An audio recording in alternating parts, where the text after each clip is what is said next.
good day, good day. Ngayon po ay Friday.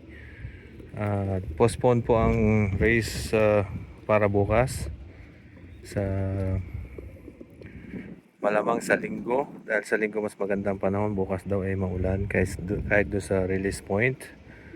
But anyways, gusto ko lang i-share yung system ko sa pagpa-batcher, pagpaamo ng inakay. So, sistema ko, as soon as nag-win, hiniwalay na sila, winning mode, nasa winning na stage na sila, lalagay ko na dito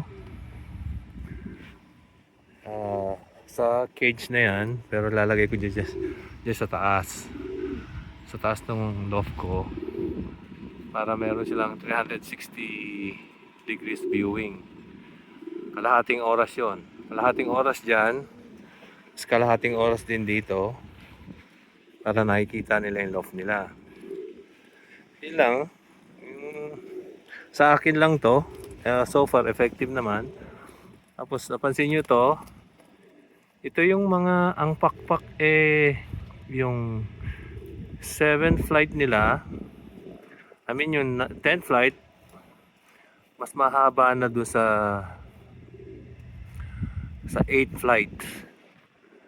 So doon ko ni-start na silang pakawalan. Yan, so far napansin ko pagka yung ganun mo sila pinakawalan, lilipad sila pero hindi sila lalayo. So at same time, kabisado na nitong area, wag lang magugulat ng lawin. So far wala pa ako nawawala. Meron na akong 13 na lumoronda, nagre-raging na. Ganun lang sistema ko. Pakita ko sa inyo, handali. Ayan, ito yung sinasabi ko. Tignan nyo, yung number 10 na flight, mas mahaba na sa number 8. Ayan.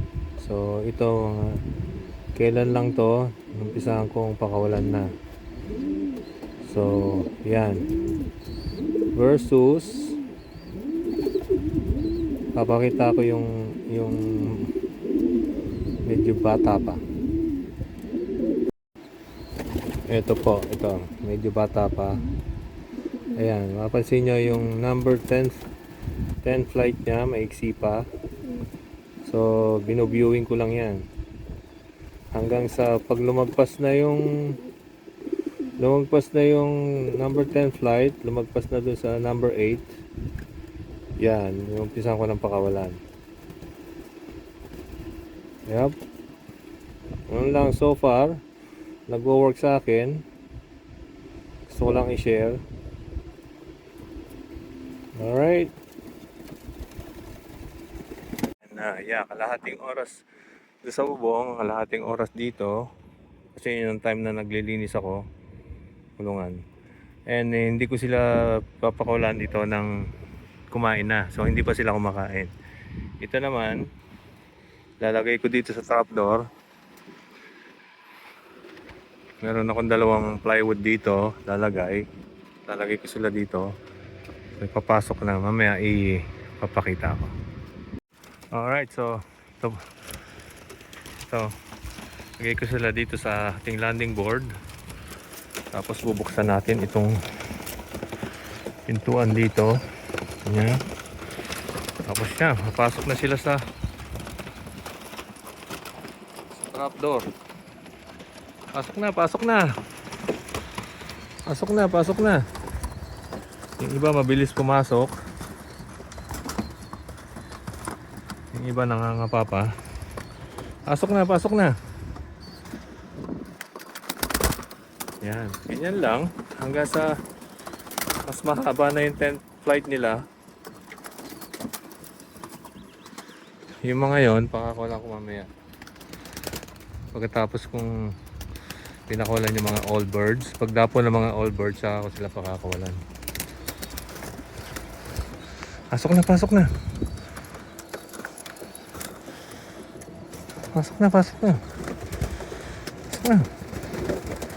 Ay, pasok na.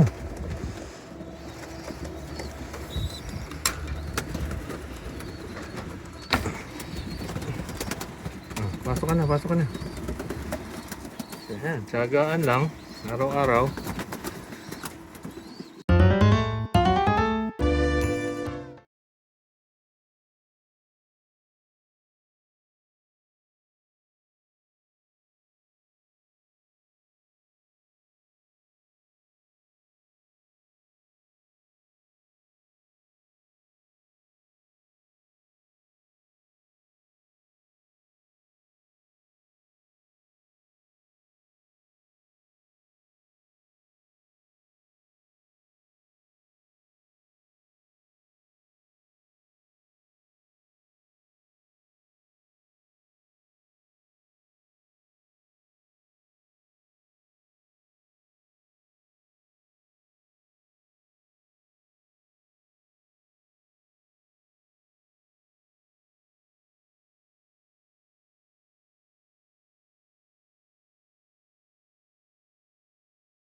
Ayan po, pinakawalan ko na yung pito.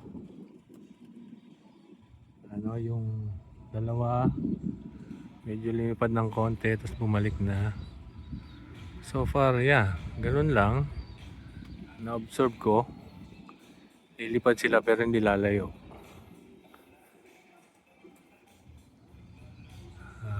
Again, sa akin lang to, effective. Gusto nyo rin gayahin, it's up to you. Thank you. Okay, so pangala naman natin tong ano, yung mga nagre-raging na. Ito yung mga nagre-raging na eh. 13. Okay. Ayan.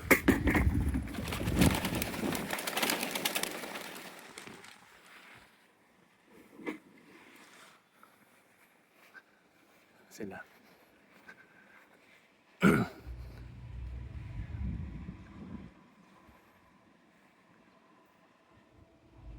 Mahangin ngayon, hindi ko lang alam kung lalayo itong mga to. Pag hindi mahangin, malayo yung mga yan.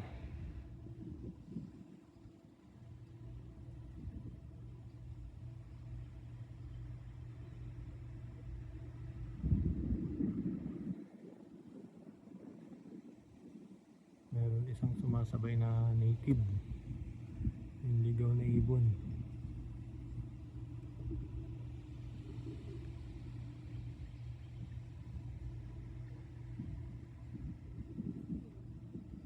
Alright, mamaya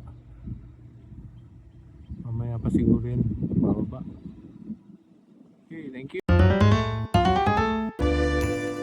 Ayan na sila, nag-raging sila ng 45 minutes. Ayan na, lagay ko na nga yung aking scarecrow doon at napagod na akong tumayo. Yan, lumipad ulit. Nag-i-enjoy sila at mahangin, hindi masyado sigurong humid. Ayan, yan na sila. 45 minutes na raging. Ayan. Hindi man lang hiningal ah. Stay siya.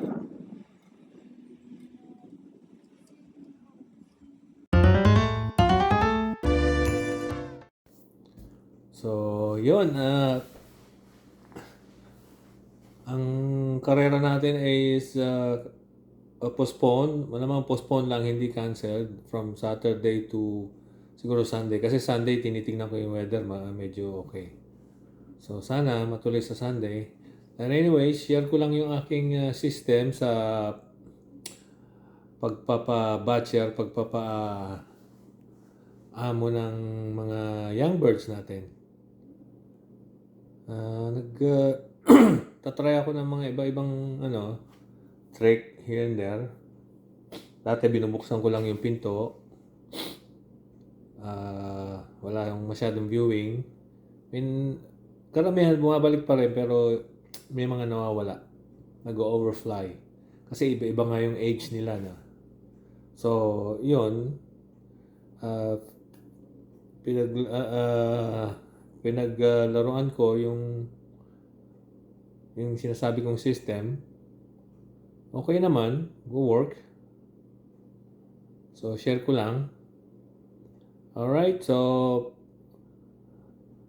hanggang sa susunod na upload, siguro next upload ko yung sa ating karera na sa Sunday and ang ating basketing sana bukas.